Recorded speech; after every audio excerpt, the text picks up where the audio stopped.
Continuamos en Nada Está Escrito. Es momento de hablar de cine. Lo tenemos aquí a Bruno Ferrari para hablar de este tema. ¿Cómo andas, Bruno? Buenas tardes. ¿Cómo estás, Walter? Buenas tardes. ¿Todo bien? Bien. Bueno, recién llegadito, sí. Con calor. Sí, no afloja. Una humedad. Acá estamos bárbaros, con el aire acondicionado. La verdad que está muy agradable. Para hablar de una película también de las pedidas, ¿no? Sí. Por suerte la han pedido. Es una película que a mí me gusta mucho. La he visto muchísimas veces y en diferentes formatos, porque hace poco, por ejemplo, la dieron en el Bafisi este año y claro, también la fui a ver, más allá de las cantidad de veces que la he visto, porque la tengo y porque en la tele y siempre es un clásico. Es un clásico de los últimos 20 años. Sí, de las películas más destacadas. Sí, aparte marca como una renovación por ahí de la época, ¿no? Fines de los 90, principios del 2000. Y fue una etapa, sí. Fue una etapa que... Una etapa que quedaba atrás, por ahí, ¿no? Y es una renovación en cuanto a la estética, a la filmación en sí, ¿no?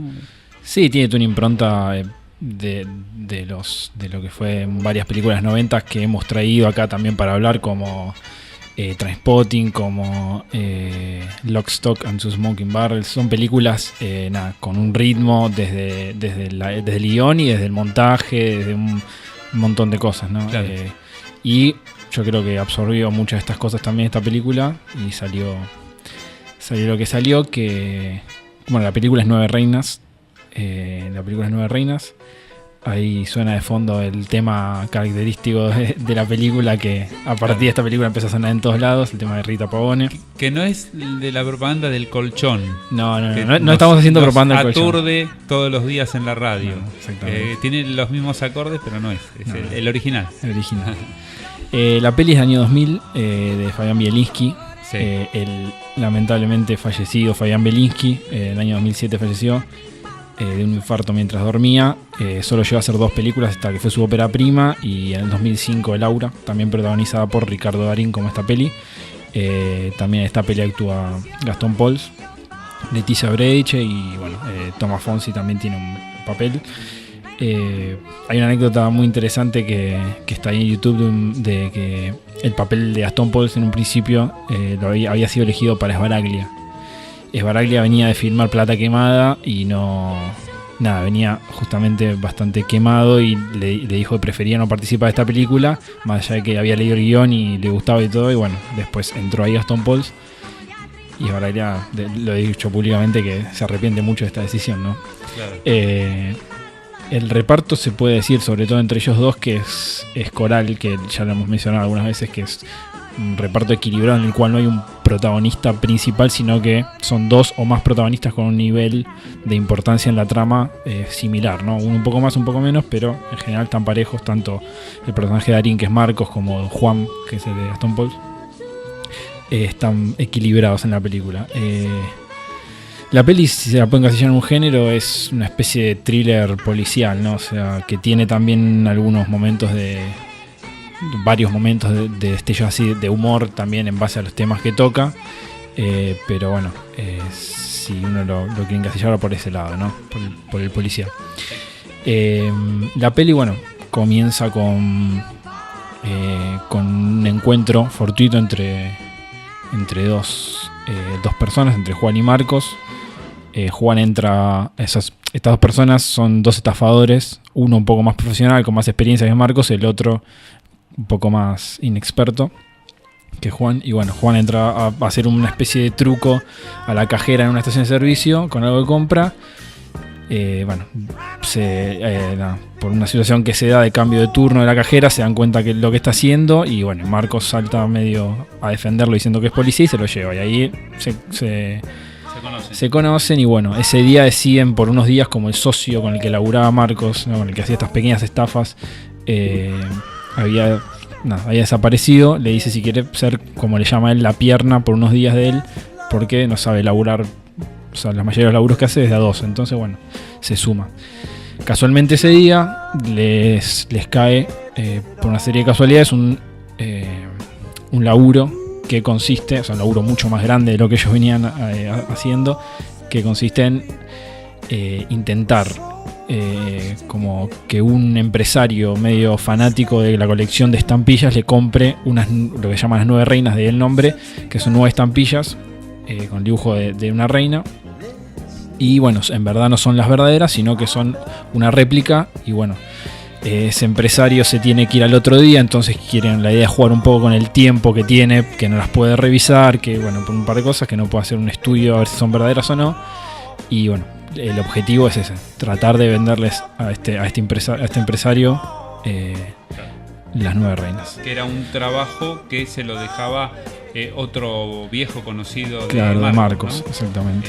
Que ya en malas condiciones de salud, bueno, hasta ahí mismo hay un chantaje, una extorsión, ¿no? Para ver quién se quedaba con el trabajo, y es Darín quien el personaje de Darín quien lo toma ese trabajo, ¿no? Y lo lleva adelante, y ahí se da esta situación. Claro, y lo hace participar a Juan por un mínimo porcentaje, y bueno, claro, hay otras tramas detrás de que bueno, Juan acepta porque necesitaba también la plata, y bueno, ahí se empieza a desarrollar la película. El guión, que es uno de los puntos fuertes, más allá de el guión, por todos los giros argumentales que tiene y por cómo están desarrollados los personajes. De hecho, el guión ganó una competencia que se llamaba Nuevos Talentos, si no me equivoco, que era un concurso que lo produjo Patagonic, que era una productora en ese momento, que casualmente, irónicamente, le había rechazado el guión meses atrás a Bielinsky, y Bielinsky lo presentó entre más de 350 guiones y quedó elegido como ganador. Claro. Así que nada, las vueltas de la vida. Bielinsky, como dijimos, era su primera película, su ópera prima, pero venía ya con un rodaje de haber sido asistente de dirección durante varios años de directores como Sorin, Subiela, había trabajado con Levin también, tenía una experiencia en cortos, en publicidad. Él había hecho algunos cortos, sobre todo basados en cuentos de Borges y de Cortázar, pero no había tenido la oportunidad de hacer largometraje, ¿no? Pero bueno, de esta manera le llega la chance. Como decíamos, bueno, el guión es uno de los puntos fuertes, y bueno, también ha sido adaptado en otros países. Hay una película que se llama Criminal, es la adaptación que hicieron en Estados Unidos, que no tuvo mucho éxito por varios motivos. Es una peli que trabaja Diego Luna, el mexicano, y John C. Reilly, que es otro actor muy conocido. Yo vi hace tiempo un par de videos que hay de tanto de Darín como de Gastón Pauls hablando de por qué para ellos no fue exitosa la película en Estados Unidos, y ellos dicen que la película se desarrolla mucho tiempo en auto, ¿no? Y Nueva Reina es todo lo contrario, es a pie. Claro. Y es una ciudad como Los Ángeles, que yo no la conozco, pero por lo que dicen es nada que ver a lo que es lo que puede ser una ciudad como Buenos Aires, el microcentro porteño donde pasa todo esto. Y la verdad que si es así coincido, más allá de no conocer Los Ángeles, sí, es una realidad. Cada ciudad tiene sus aspectos. Claro, ¿no? pero quizás lo entendieron mal el guión, claro, al momento de adaptarlo, no pasaba por ahí. Es una película, no es una road movie como se llama, sino una walking movie, ¿no? Una película de andar, de caminar, de recorrer las calles, cada locación por la que ellos van pasando, van a pie. Sí. No, en ningún momento usan ningún medio de transporte para esto. La película los derechos los había comprado Soderbergh, que es un director muy conocido, que ha hecho, por ejemplo, un año después hizo Ocean's 11, la película con George Clooney, Brad Pitt y otro, ¿no? Mucho de elenco, o sea que había unas ganas ahí de producir alguna película así de estafas, ¿no? Y de ese estilo, de estafadores. La música que estamos escuchando, más allá del primer tema, que sí es el último de la peli, que cierra la película, el de Rita Pavone, tiene que ver con otra película en la cual actúa Gastón Pauls, que se llama Días de Vinilo. Sí, la vi.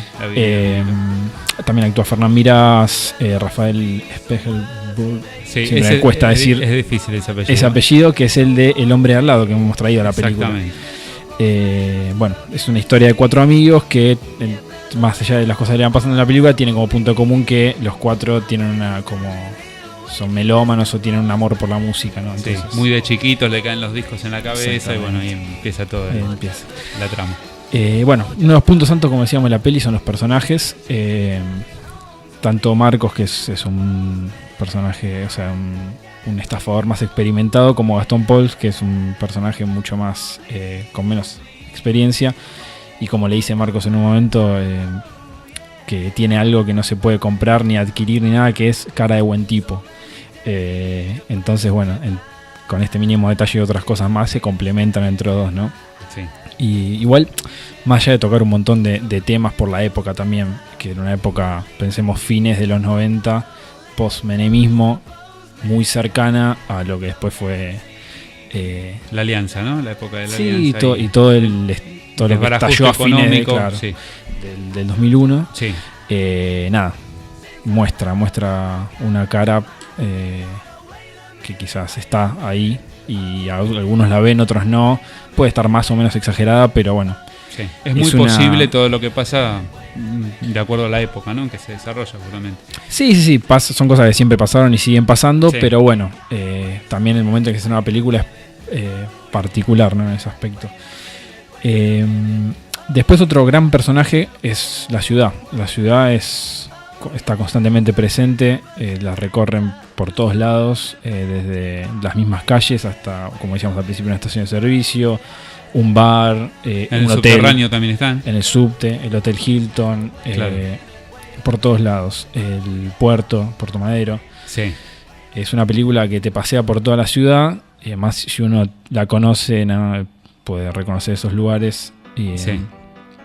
Y es muy interesante porque uno escuchando también notas que en su momento le han hecho a Bielinski, por ejemplo, él contaba que el presupuesto de la película era muy bajo, $1.300.000, que en ese momento eran pesos, y para la época, o sea, para una película así como terminó saliendo, es un presupuesto bajo, y había muchos lugares que no los tenían acordados donde ellos filmar. Entonces dicen que iban con una camioneta, ya tenían todo súper ensayado con Darín, con Gastón Pauls, se bajaban, hacían la escena y salían disparados. Claro. Algo parecido que una vez conté acá en Perdidos en Tokio, hacían lo mismo. Sí, que no tenían los permisos. Exactamente. Sí. Y bueno, en este caso hicieron algo parecido. Y bueno, nada.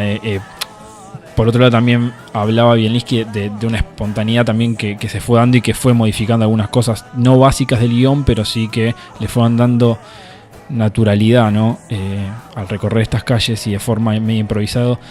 Y esto también hace que haya muchos planos, o sea, pocos cambios de planos, muchos seguimientos, muchos planos secuencia o planos en traveling también siéndolo, porque quizá al tener que resolver en poco tiempo no había tiempo para plano contra plano, grabar, regrabar, perdón. Era seguirlos, bueno, que es salga. Es parte un poco del vértigo y la adrenalina, ¿no? O sea, que tienen que despertar los personajes, ¿no? Con lo que hacen también está acompañado por la parte del lugar. Y sí, ¿no? La ciudad a pleno, funcionando. Sí, el ritmo, el frenetismo que tiene la ciudad, ¿no? Sí. Acompaña, sí, obviamente. Quizás accidentalmente, ¿no? Porque tenían que bajar, filmar rápido y salir disparando. Le da también ese ritmo que la película le viene bien. Sí, el ritmo que requiere la película, sí, sin lugar a dudas. Todo colaboró para mejorar el guión. También. Sí. Seguramente. Algo interesante también es las 9 reinas en sí. Las 9 reinas, que son estas estampillas, es algo que en algún momento Hitchcock nombró como el MacGuffin, que es, él lo llamó como una especie de objeto en el cual hace avanzar la trama y motiva a los personajes, pero no, como es, al final de la película no termina siendo relevante, no termina siendo importante. Y de hecho las 9 reinas aparecen como a los 30 minutos de la película, no son la motivación inicial de la película, ¿no? Para resaltar algunas cositas estéticas que me interesan, por ejemplo, el tema de la fotografía es bastante naturalista. Al hablar, como decíamos, de tener que hacer todo rápido, bajar, filmar, no hay mucho tiempo de preparar iluminación y nadie ¿no? O sea, tomaron todo este tema de la luz natural. La mayoría de las escenas son de día, las que se dan en la calle. Sí. También es muy interesante el tema de los tamaños de plano. Generalmente los acompañan en planos medios por mitad del pecho o quizás en un plano general, pero no muy cerca a los personajes, y marca cierta distancia, ¿no? Para, al querer, como hablamos antes de este tema de lo coral de los personajes, de no querer que uno generar cierto acercamiento más con uno que con el otro, al mantener este distanciamiento ayuda a esto. Excepto por momentos, si uno presta atención, cuando siempre se habla de plata o de montos, de porcentajes de plata, la cámara sí habitualmente se acerca a primer plano de los dos personajes que están hablando, como que los encierra ahí medio en un plano medio asfixiante, y es como que ahí sí acerca un poco al espectador para escuchar en lo importante que es el tema de cuánta plata, claro, de cuánta plata están hablando. Los acerca. Esos son detalles para tener en cuenta. O también, por ejemplo, hay mucha utilización de los planos de detalle. Hay mucha utilización de los planos de detalle, por ejemplo, en el tema de la primera escena, apenas arranca la película, antes de entrar a la estación de servicio, podemos ver el detalle de dos cigarrillos tocándose, como un cigarrillo encendiendo al otro. Y para mí es una genialidad de Bielinski o sea, una síntesis de lo que va a ser la película después. O sea, un cigarrillo usando al otro, claro, ¿no? Por decir una manera. Sí, sí. Y bueno, a nivel de la música que traje esta banda de sonidos de esta película es porque en sí la música le da ritmo, bastante rítmica, instrumental, pero no hay ningún tema que se destaque. Pero sí es muy, muy importante el sonido en la película. Utiliza mucho los sonidos para pasar a veces de un plano al otro, como en continuidad de un plano al otro para unirlos. También, por ejemplo, hay un plano en el cual hay una tormenta en un plano y al otro plano te muestra, te unifica, o sea, hace como los saltos de elipsis, de pequeñas elipsis, porque la película pasa en 30 horas. Entonces, para no generar grandes saltos de elipsis, a veces te los une a través del sonido.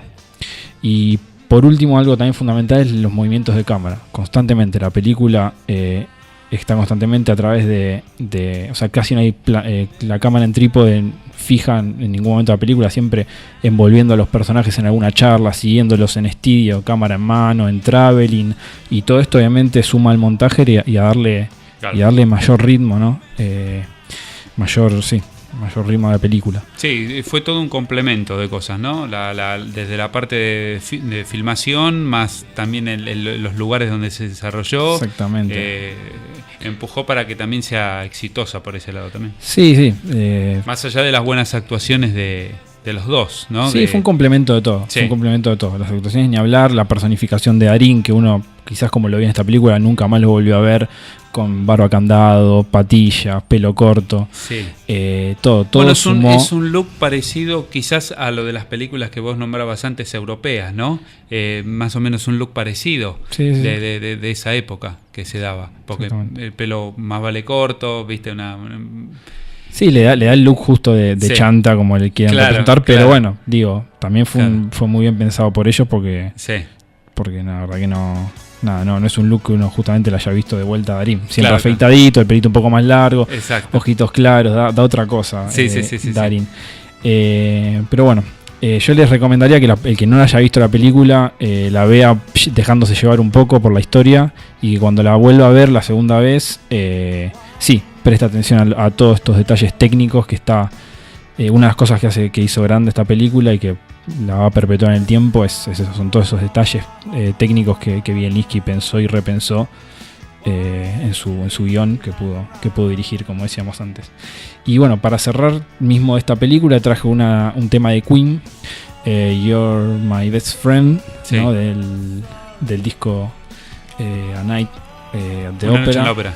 Exactamente, sí. Año 75, forma parte de esta banda de sonido de Días de Vinilo, así que bueno, para cerrar también con este temita. Sí, y que aparte se cumplen años de la muerte de Freddie. Sí, 1991, si no tengo... Sí, creo que 25. Sí. Ayer, ¿no? Ayer fue ahí el día, nos aporta el dato del productor Andrés. Sí, 25 años. Así que bueno, es una manera también de un pequeño homenaje de nuestra parte al gran Freddie Mercury. Bueno, muchísimas gracias, Bruno, por gracias a vos, Walter.